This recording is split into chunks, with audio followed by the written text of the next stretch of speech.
The eyes to the right, 323. The nose to the left, 302. This past year has seen the university fees increase to £9,000 a year, changing the higher education process on its head. The media coverage has only shown angry students in the riots, but what are their other options, and why aren't they being made aware of these options? Conservative MP Greg Clark thinks apprenticeship schemes are the best option for young people. In other countries, it's always been the case that to be able to do highly skilled craft jobs, there's always been a prestige attached to it. And I think that's being recognised here now. If you look at the areas that are expanding, engineering, high-tech, precision manufacturing, these require skills that are in demand. They can be pretty well paid at the end of an apprenticeship, and you get into a good career. Well, we're creating more apprenticeships. We're encouraging different companies and different councils to create apprenticeships in their area so that there are more possibilities for young people to get involved. And lastly, the expiry date. Apprentice Aaron has completed his apprenticeship and gained full-time work with the company. I started off at secondary school, got 9 GCSEs. I didn't really fancy going to university, so I thought I would do an apprenticeship with West Sussex County Council. Started off as an apprentice doing a business level 2 administration. I've passed that recently and I'm going on to level 3 in business administration as well. Our main role is providing driver training for different groups in West Sussex. We work quite closely with the police, so we do police referral courses, minibus assessments for organisations and stuff, and generally make West Sussex roads safer. I did seriously consider it actually going to university. It was just really like the pricing and that. I didn't really want to fancy getting into debt. A lot of people, employers ask for an experience anyway, so I thought why not get experience and knowledge at the same time and get paid as well, so it seemed like a no-brainer at the time. Yep. Because of the success that Aaron's had, that's why I was very keen that once he'd completed that and has now got a full-time job with us, that we got another apprentice. I think this is an ideal environment for an apprentice to come in, and it gives them the opportunity to see whether they actually fit into it as well. That's the beauty about it. Ben and Will have started apprenticeships within medicine, a career that many don't realise can be achieved through apprenticeship schemes.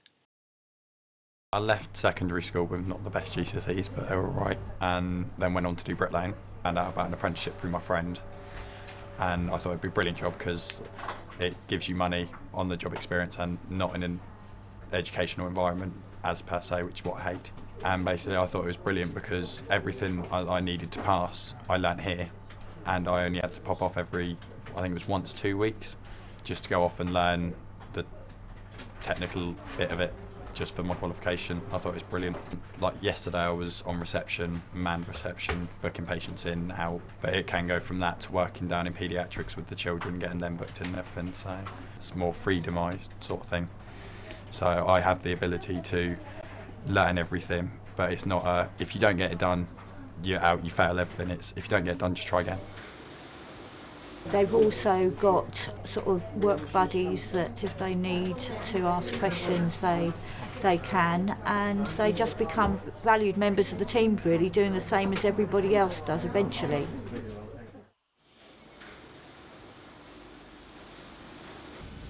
It's not my kind of thing. It's more, I don't know, I like to be able to actually do the work as opposed to just reading like a textbook about it.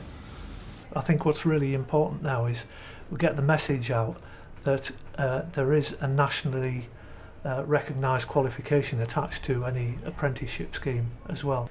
Individuals, non-graduates, would come into the profession and occupy support grades within the laboratory.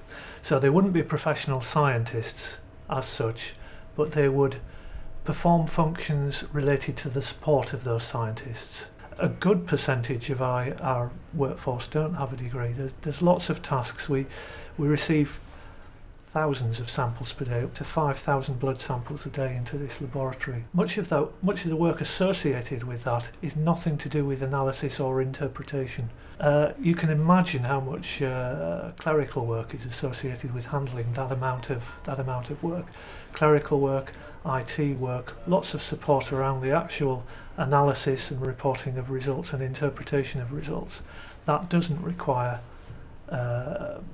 degree level qualification. Many of the scientists came effectively through an apprenticeship, i.e. they would do a day release course at university, but the rest of the time they would spend in a laboratory working as well. So it was based on an apprenticeship sort of structure, way of doing things. Ed and Curtis have been working as surveying apprentices despite many companies demanding a degree. Well, after school I didn't really have that many options, didn't really have that many GCSEs, so I went to a local college and I did carpentry for 2 years. After I got my grades for that, I continued working for quite a big company, just doing like refurbishment work. Carried on doing that, always wanted to do a bit sort of more manager type roles in construction. Kept an eye out for a job, this one came up, took the job, got accepted, and now I'm here. I got quite lucky actually and found myself a job doing land surveying, which was actually based just around the corner from where I am now. I was doing it for about 3 years or so and started a course at Highbury College again, which was a foundation degree.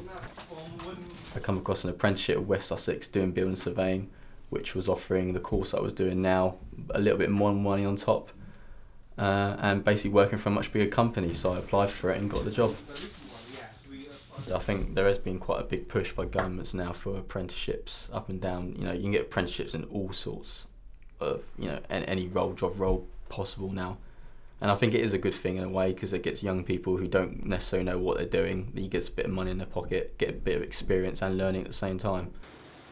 Bill is an apprentice at Astrium Satellites, helping to build equipment to orbit space. What I ended up doing was going to college to do a BTEC, which was in electronic engineering, and then I reapplied for the apprenticeship with that qualification, and I think that helped me, as well as understand the subject more, it helped me to be successful in the apprenticeship. And at the minute I'm up in manufacturing, and I was given a task to design some lid weights which they use in the hybrid area to seal the components in one part and then take it into the next clean room to have some work done it. And for me to design them lid weights, I think, although it's only a small task, I can, once the satellite's launched or it's being launched and when it's up in space, I can reflect upon that and think that I made that small part. One of the benefits that we offer the apprenticeship is an outward bound course of team building, just so that they can find out how to work together, and we find that it's a really important point of working in a large company. Nick is the CEO of apprenticeship website Big Dog, which advertises new apprenticeships across the country. Big Dog is a website designed to attract and inform 16 to 24-year-olds about alternatives to university. Have a look around, get some information about what's available to them, and also what you need before you go into an apprenticeship. Not only our site, but government sites, apprenticeship.gov and etc. are all, pretty good places to start. We're finding that I think the university places have dropped significantly for the last few months for next year, and we found that a lot of people have hit our site in January that potentially tried university last year and have dropped out at Christmas time, and I think that's only going to kind of increase as the year goes on.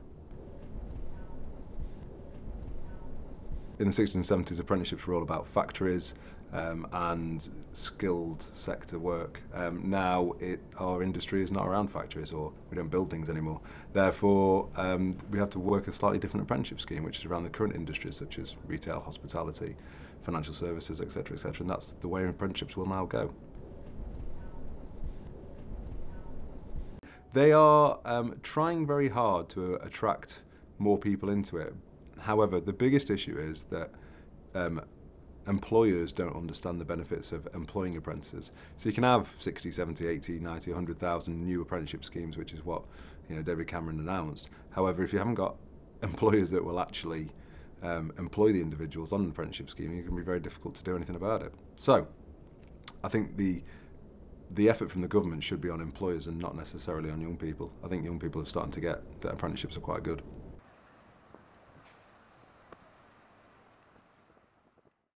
James and Jeff created Go Squared at a young age, which is now a successful internet business invested in by several London companies.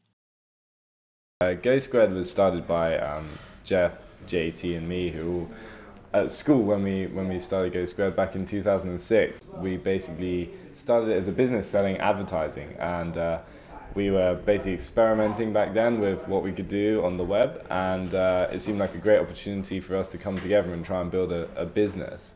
We know very well that in our industry, in startups and in the technology scene, almost all of the companies we know, including ours, are trying to hire people right now, and we can't find people that have the right skills.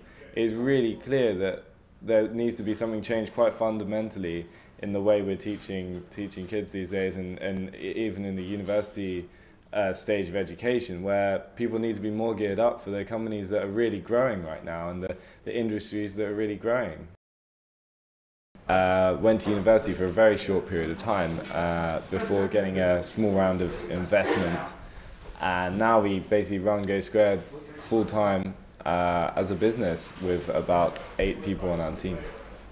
We just enjoyed creating software and websites as a hobby, and you know, we wanted to build some kind of business using this technology and kind of applying our interests in such a way.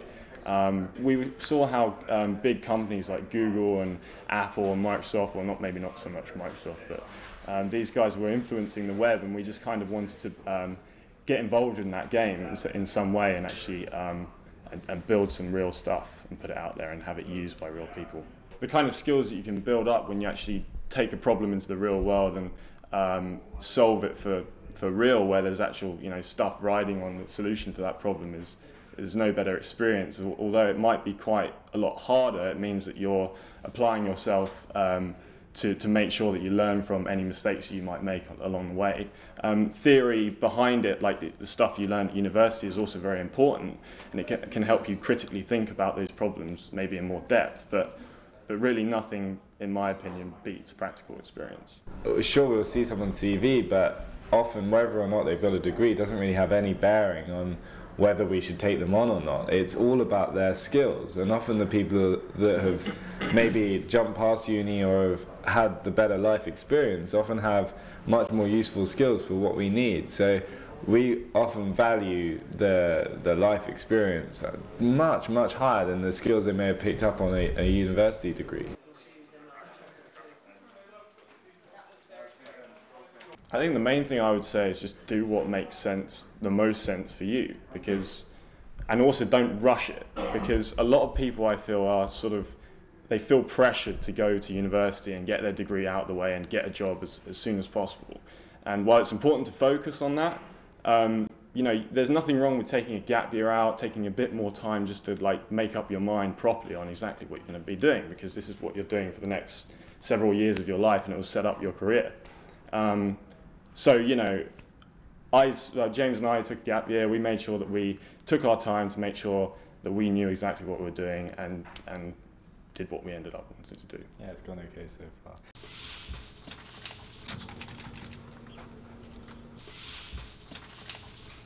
I would not go to university. I don't like the idea of it because I'm not good in the classroom scenario type. The benefits of an apprenticeship scheme is that they've already had work experience, where a graduate will come into the company and not have had any work experience at all. So my preference is that they come through the apprenticeship scheme route. I definitely would do the apprenticeship again. I've met some good people as well, learned a lot of key skills, and I'm in employment. I mean, a lot of people come out of university and they don't fall into a job, whereas I've done the apprenticeship and I've fallen into a job as well. So I've ultimately got what I wanted out of it, full-time employment. So